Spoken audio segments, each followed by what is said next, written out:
Guys, so we often come across this data set. We all know who conducted this study by now. It was Professor Danny Reilly and Ali. So, funny man, Ali and Reilly. So, it's glaringly clear that the average man of color has to make hundreds of more dollars, hundreds of thousands of more dollars to have a good chance with a white woman, or for that matter, any woman. Here's the thing, people often point to the table below and they're like, but bro, men can at least make up with money, man. You know, women can't even make up with money. See all of those non feasible? There's a caveat right here. When you ask women questions in these kinds of surveys, there's often a problem. Women were asked in a survey which age of men that they considered most attractive, and most women said that they find men around their same age more attractive. But in studies where they specifically pushed about physical attractiveness, they tell you that men who are younger are universally more attractive than older men. So, what women are talking about is not objective attractiveness, and what they're talking about, if they had to date the average black guy, average Chinese guy, or the average Hispanic guy instead of the average white guy, how much money are they expecting? While men are answering for, what men are answering for is how much money would it take to make the average black, Hispanic woman as attractive as the average East Asian or white woman. And men just straight up answer, that's not happening. Women are not answering on the basis of attractiveness. Women are not giving you SMV answers, they're giving you dating market value answers. If you asked men, how much money would you need to, like, let's say if instead of dating the white woman you were to date the black woman or the Hispanic woman, how much money would you ask from her? The guy would probably tell you that he wouldn't ask any extra money from her. In fact, Pew Research has done a survey on this. When asked about any and all relationships, 80% of men say that they want to be the provider.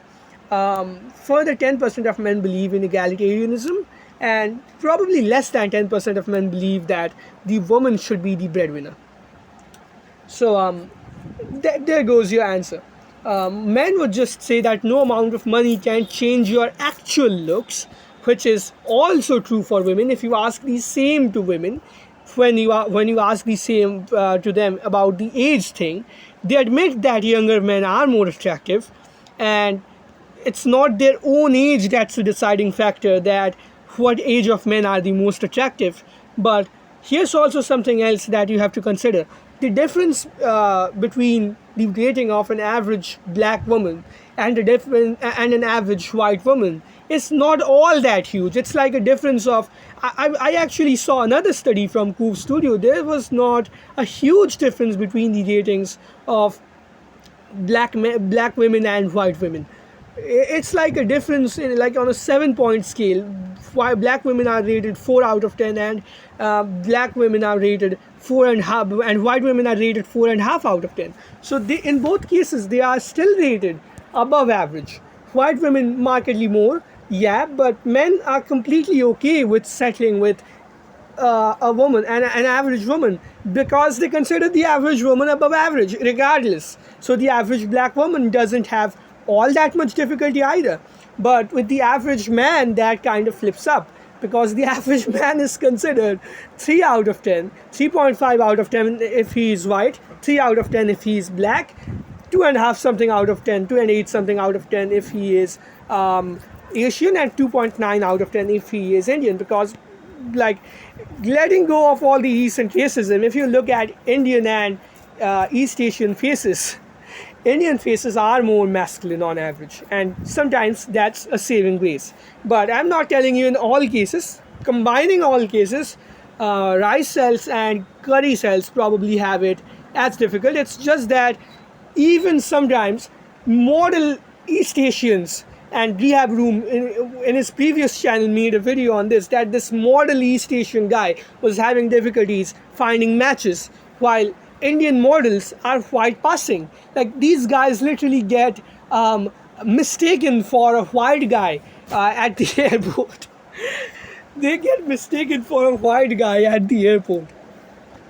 So yeah, that's combining for all cases. The average will be like 2.8 and 2.9.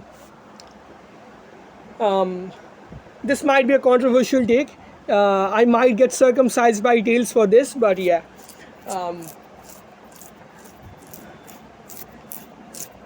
Saint Tails, please fucking forgive me. I have no fault. This is just a fact, man. This is just a fact.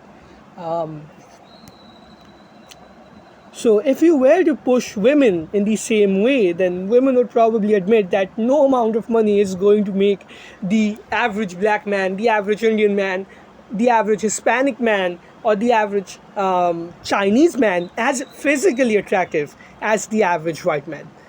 There simply is no way that's happening. They are talking about dating market value. There's a difference. For example, Jeff Bezos has very high dating market value. He doesn't have a very high sexual market value. Nothing makes him more physically attractive to his wife than Leonardo DiCaprio. Like, remember that famous shot, that brutal shot where they make fun of Jeff Bezos? It's brutal, man. Like, I can honestly, Gunacharya says this should be better than me. Brutal. It's like Om. Brutal is like Om. It's the universal sound of the universe. There's brutality everywhere. Planets being mocked by red giants. Sometimes white dwarfs mogging bigger stars, being these vampire stars. Like, the mog never stops. Stars smogging stars, black holes smogging stars, planets, entire systems, galaxies absorbing other galaxies, Chad mogging you, Chad fucking your looks match, you getting IQ mogged by the Asian nut. Like, the mog never stops, man. The jaguar, claw and tooth mogging, and bite force mogging the cayman.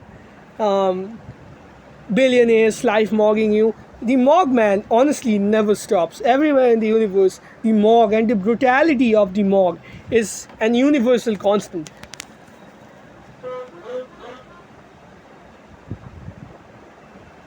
Shit.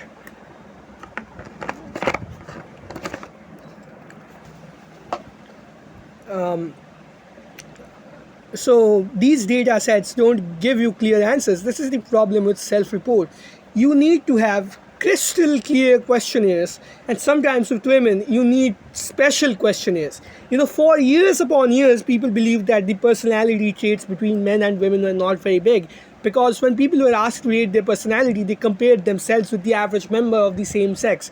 They did not compare themselves with the average member of the entire human population. And when that was asked of them, women rated themselves as significantly more neurotic than men, and men, of course, rated themselves significantly more neurotic than men, and men rated themselves as less neurotic. So yeah, the actual differences in personality are much larger than it would seem on paper. So when you ask women, they don't answer you on the basis of attractiveness. They answer you on the basis of, if not this, then that. How much would that take? If that instead of this, how much would that take? That's what they're answering on the basis of. And if you asked men the same thing, men would not ask any extra money from a taller woman. Men would not ask any extra money from a woman who is a bit less attractive. In fact, there's data from Satoshi Kanazawa that rich men, intelligent men, often marry the most unattractive women.